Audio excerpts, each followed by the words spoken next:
Welcome to another episode of The Financially Free Investor, where you will learn information and strategies on how to become financially independent by investing in real estate, something that is not taught openly in our society today. Financial freedom matters so you can live a bigger life, retire early, and do what matters most to you. Get ready to hear tried and true methods to becoming financially free with your host, Jordy Clark. Hey everyone, welcome into another episode of The Financially Free Investor. So today I wanted to talk about something that is near and dear to my heart in single family investing. We're going to talk about hard money loans, hard money lending. It sounds scary. Is it scary? Is it not scary?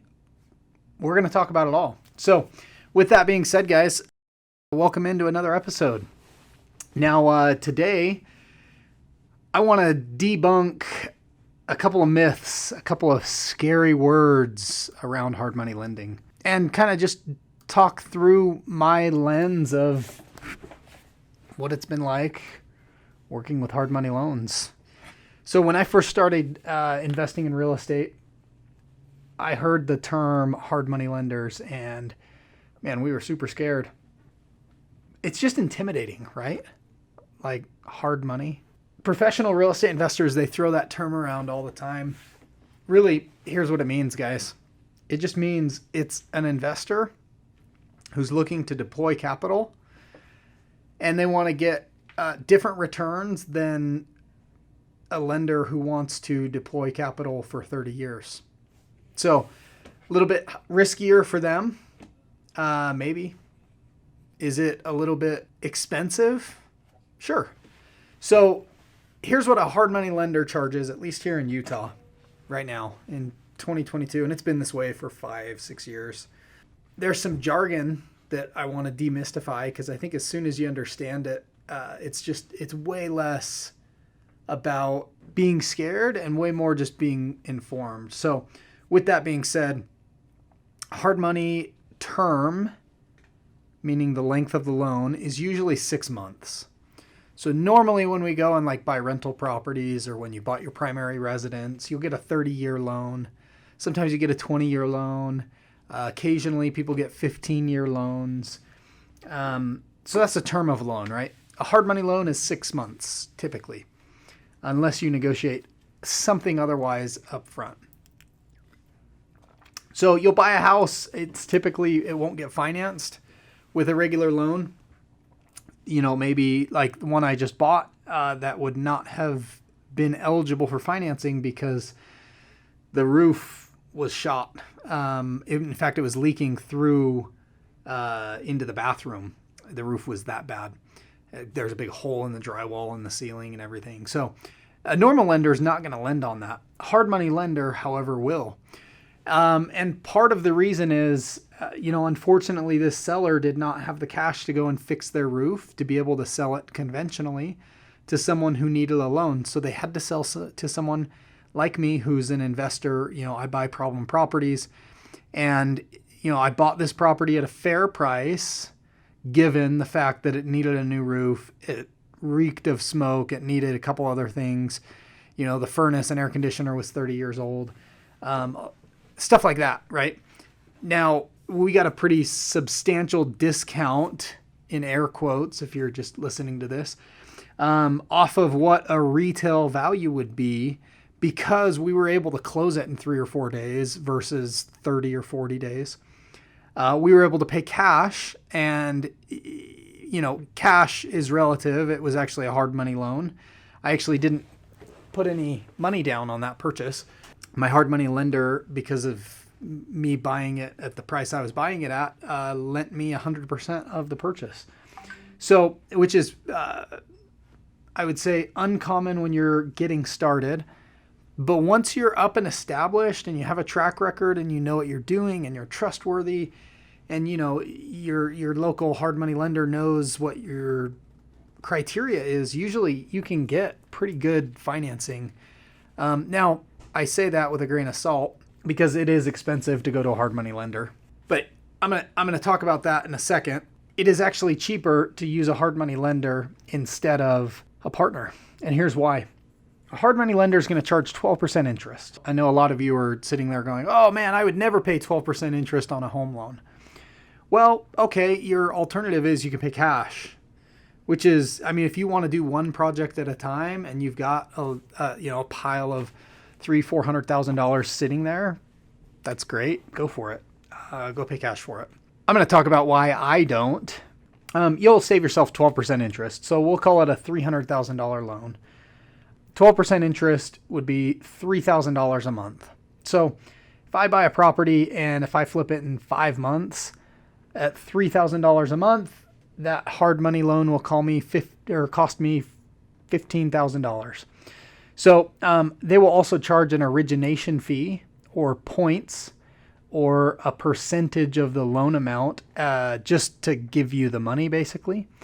So 2 points is 2% of the loan amount. If I'm borrowing $300,000 from a hard money lender, that means I'm going to get charged a $6,000 origination fee in addition to the 12% interest that I pay, which would be $15,000 if I held on to it for 5 months.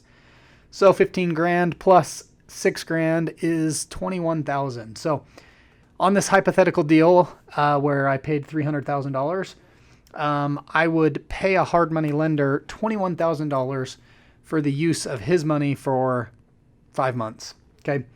Now let's say that house is worth, we'll call it $450,000, all fixed up, and it needs $30,000 worth of repairs.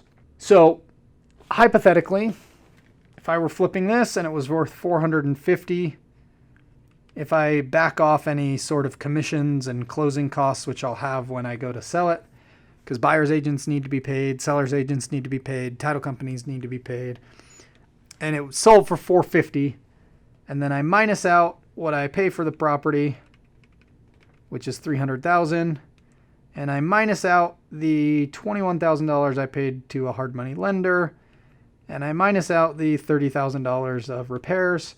Hypothetically, I could make $67,000 on this flip if it sold for $450,000, okay? And that's after paying everything. Paying hard money, paying my lender, basically, right? Not a bad deal. So I make 67, they make 21. Well, they're basically a guaranteed 21, and mine is a risky 67. Well, if I went to a partner, and we did this when we first started investing, we went to a cash partner who had all the cash, 100%, to buy it, rehab it, everything. We went to him and said, hey, we found a deal. Okay, we've got this house. We could buy it for $300,000. It needs $30,000 worth of work, and it's worth $450,000. Okay, so I make $67,000 using a hard money lender. A hard money lender makes 21. Well, if I go to a cash partner, what's my cash partner going to want? Go ahead, say it out loud. 50%, right? They're going to say, well, that's great. I want you to run the flip, Jordy. I'll fund everything. I want 50%. Why? Well, I don't know. They feel like their money is worth the 50%. You're doing all the work. You found the deal. That's worth 50%. So 50-50 with two people seems like a natural split, right? That same deal. So we paid $300,000. We don't have to pay a lender because we have a partner. We add in the $30,000 for renovation. That puts us all in at $330,000. So if it sells for $450,000, sorry, just doing my calculator, times 0.93 minus 330,000 means our potential profit is $88,500 divided by 2, 44,000. So if I pay a cash partner, then, 50-50, we both make $45,000. We go on our merry way. Or I can go to a hard money lender and say, hey, I'm willing to take a little bit more risk and just pay you a guaranteed 21, and then I make 67. Well, sometimes the market doesn't work out that way, and maybe I only make 44 or 30 or 20.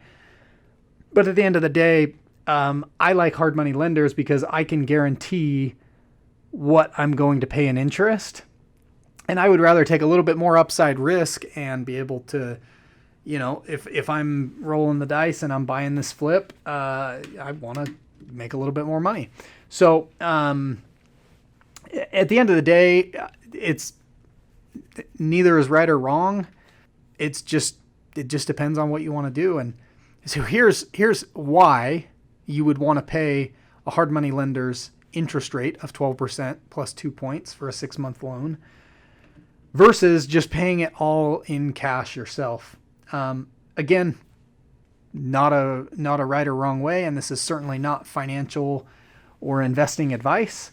This is just Jordy telling you why he prefers to leverage with a hard money loan instead of paying cash for a project. So if I've got $330,000 sitting in a pile of cash, burning a hole in my pocket on my kitchen table, if I go pay cash for this deal on my own, that's totally fine. I could do that.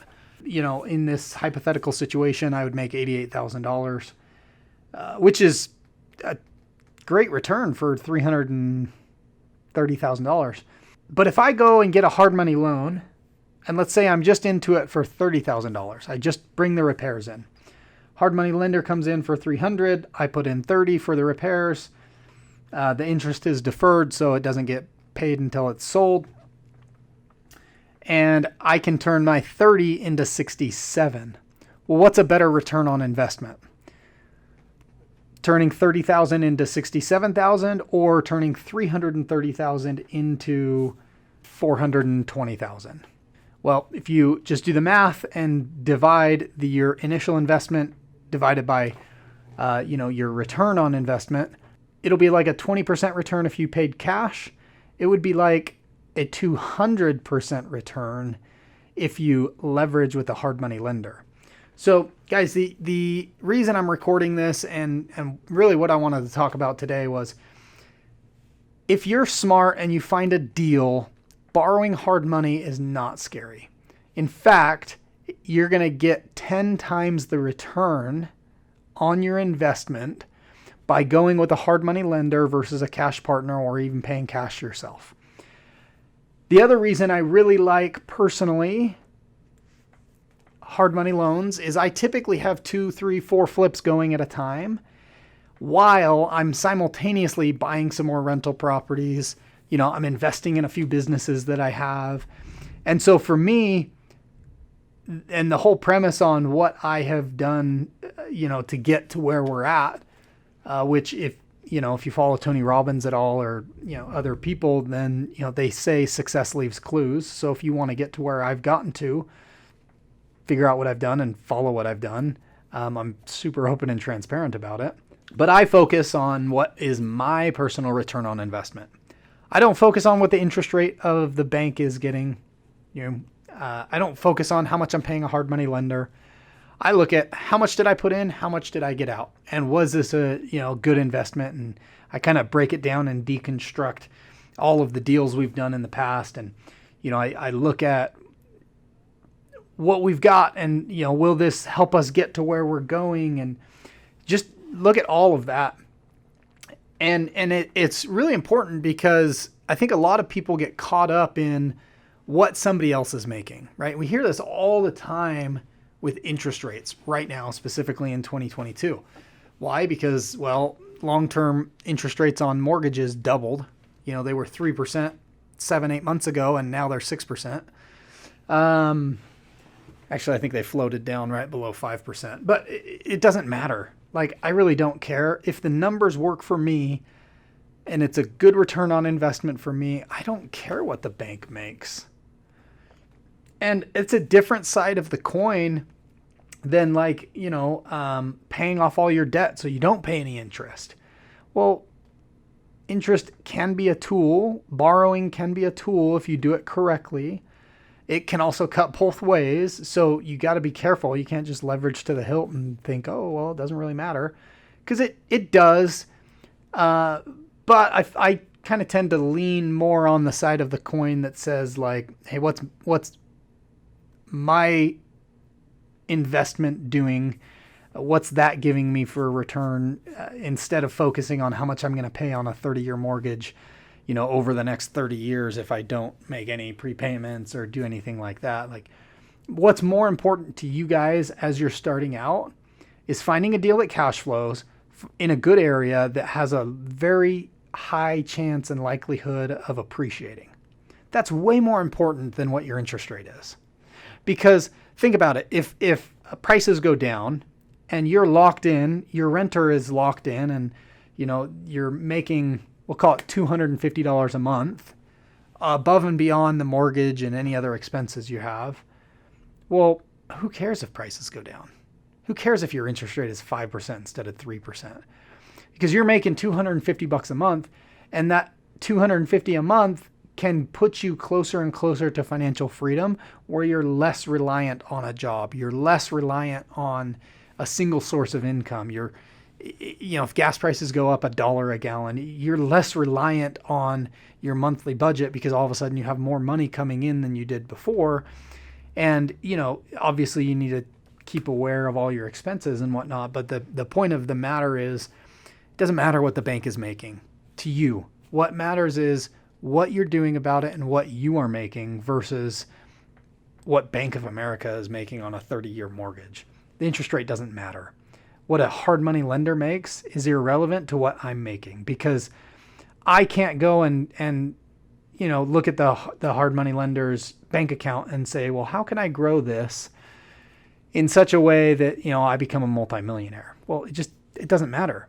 But you have to look at your own bank account and go, how do I grow what I've got into being a multimillionaire, into being financially free, into being, next level you? That's what you need to focus on. And so that's ultimately why I partner with a hard money lender on every single deal. Even though I could absolutely pay cash for some deals, I would rather have my eggs spread out into multiple baskets, even if that means 5 flips at once, just because if the market goes down, or, if we go over budget on one, I'm okay because it's a little more diversified, right? I may not knock it out of the park on every single one, and that's okay, but everyone's in a different place in their life. And so this is why, for me, the last 5 years, a hard money lender has been the best partner I could have asked for, because they're not coming to me going, hey, you really knocked it out of the park on that flip. Now give me 50%.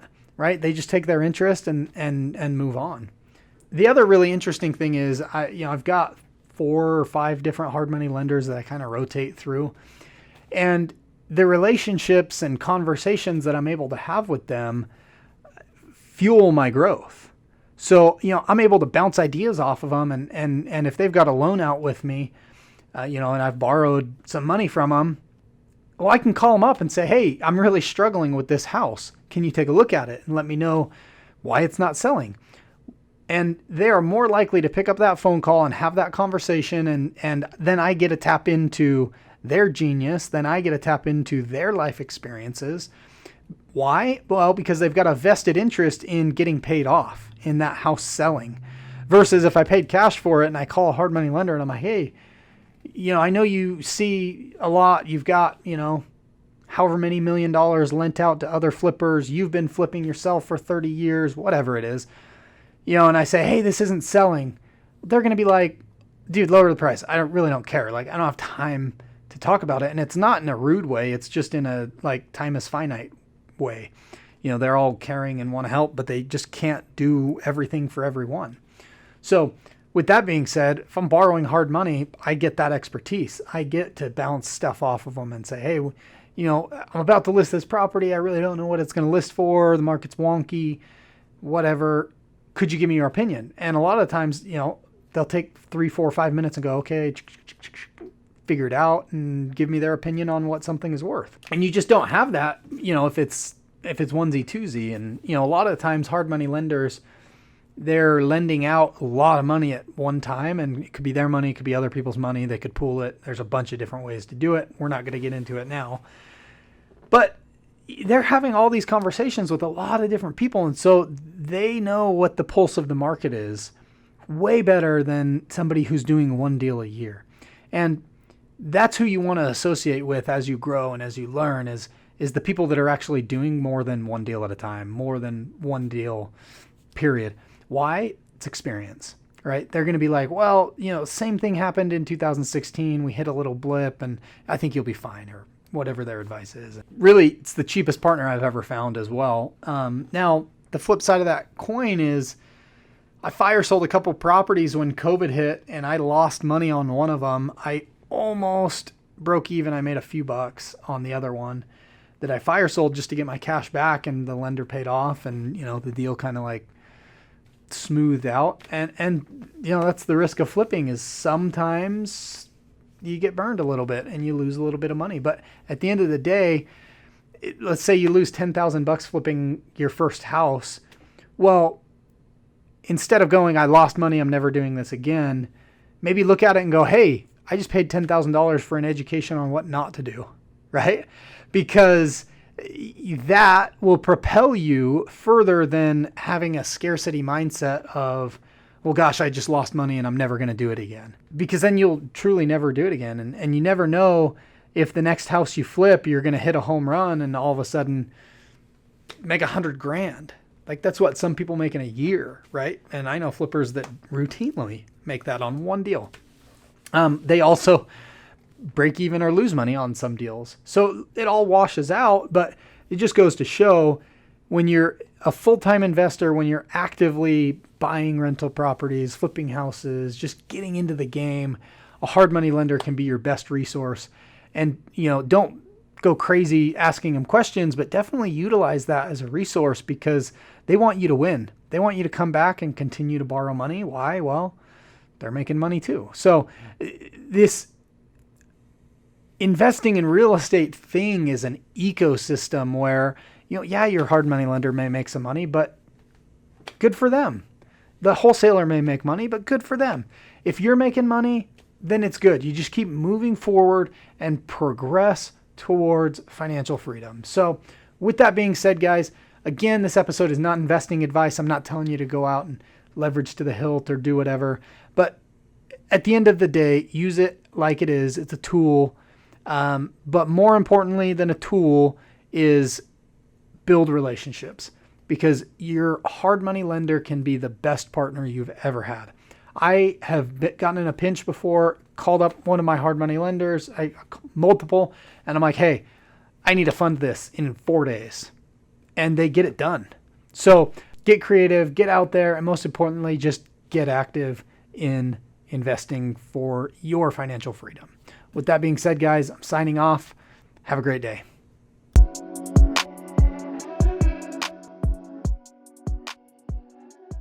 Thank you for joining me for another episode of The Financially Free Investor.